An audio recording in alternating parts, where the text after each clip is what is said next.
April of 1987, I had a 1-year-old baby, and I was due to have my second baby, both girls, that month. And I had been to a doctor's appointment, I believe it was earlier that week. And they didn't say anything, that was alarming or anything like that. I was, didn't have any concerns. But I was sound asleep one night. My husband and I, were in bed, sound asleep. And I was woken up by the brightest light you could imagine coming into my bedroom window. It was night, but the curtains were open. We lived in a kind of a remote area where, people aren't going to be looking in your windows. So I assumed it was car headlights going down the road, but this was very bright. And all of a sudden, and I know it sounds crazy, but I didn't tell anybody this for, gosh, it happened in 1987. I didn't tell anybody this until this year, and I'm going to be 62. I just thought people would think I was crazy. So this amazing bright light, came into the window, and it really kind of scared me for a second.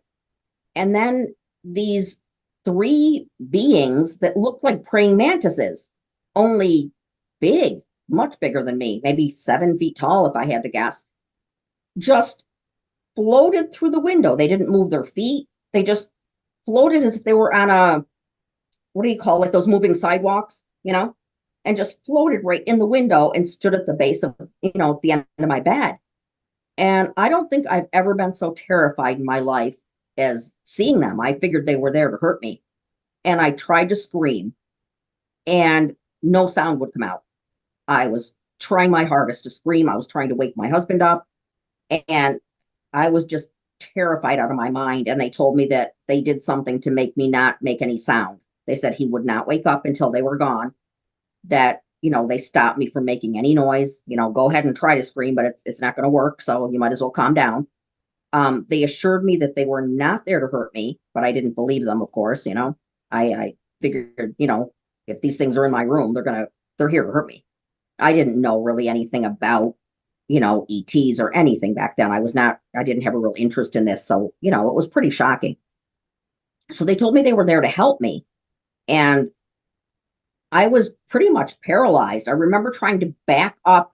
I was on my back and I was trying to scoot up toward the headboard to get away from them, but I wasn't able to move. No matter what I did, I was kind of frozen.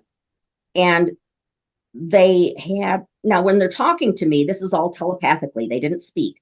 They all spoke telepathically, and they had these long fingers, and they clicked when they moved them, which was really scary for me. Their fingers made these funny clicking sound, and there was a kind of a funny smell in the room, almost like cinnamon, something similar to that. I just remember that smell. And so they were moving their hands, and I was just so afraid of what they might be doing. I thought they were going to kill me, and I was afraid of what they were going to do to me. And there were three. One seemed to be female, and she even had like a similar type of, maybe like a doctor lab coat, something very similar to that on. I don't remember the color or anything like that, but I know that these people were, I'll call them people, were, kind of a greenish color. I don't remember. It was dark in the room.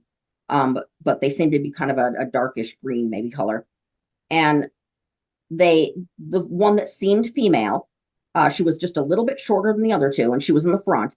She reached into my abdomen with her fingers. She was moving her fingers and clicking, and she put her fingers right through me, and it didn't make any type of, cut or anything. She had her hands, or what looked like hands, in there, and she was moving her fingers around. And then she said, "Okay, your baby's okay now. She'll be okay." And I was still trying to scream. I was trying to block out what was going on, and I was so sure they were there to hurt me. And she apologized for looking scary. She said, "I'm sorry that we look so scary to you, but we don't mean you any harm. We're just here to help you." So after she did this, one thing, I noticed that while they were doing this, what seemed like some kind of surgery type thing, there was a fine cord, almost like fishing line. It was almost invisible, but it went up from them, up into the ceiling, into the light socket, as if they were pulling energy from the light socket, is what it seemed to me. Now there was no light bulb in there because it had blown out. We had taken it out and didn't have one to replace it, so it was empty. But this, I could see this fine, silky white cord coming down through there and connected to them somehow. So I felt as though they were drawing energy from there. So she did this with her hands.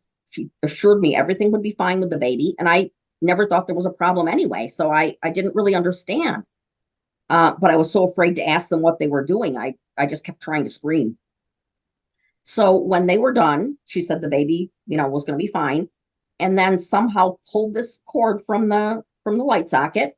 And then the three of them floated back out the window into this light, which showed up again, and they were gone. And I tried to wake my husband up. I remember trying to jump on him, climb on him, and, shake him to tell him what had happened. And for a little bit, I couldn't move. I was still paralyzed. But when I could move, I shook him. I did everything to try to wake him up, and he would not wake up, just as she assured me, he wouldn't until long after. And at that point, I started thinking to myself, if I wake him up now and tell him what happened, he's going to think I'm absolutely crazy. I would like to hope that people could try to practice more self-love, because I think that people tend to think it's selfish to love yourself. They always say love others, put others first, but you can still, take care of others, put others, first, but to love yourself is not a selfish thing. You do have to love yourself before you can love others, but loving yourself is so important in our life, because if we don't, we're not going to be able to raise our vibration at all. It all comes with, this whole reason we're here. It's about love, and it starts with ourselves. So I would really like to hope that people would believe that it's okay to love themselves. It's not just okay. It's very important. So I think that would really be all humanity. I mean, for the, all consciousness. It's really, it would be a great thing if we all loved ourselves. I think we would treat ourselves better. We wouldn't talk negatively to ourselves. We talk to others nicely, but sometimes we don't talk to ourselves very nicely. And it is very, very important. So I've learned after many, many years. It took me a long time to realize that was not a selfish thing, and it is okay, and it's more than okay. It's necessary.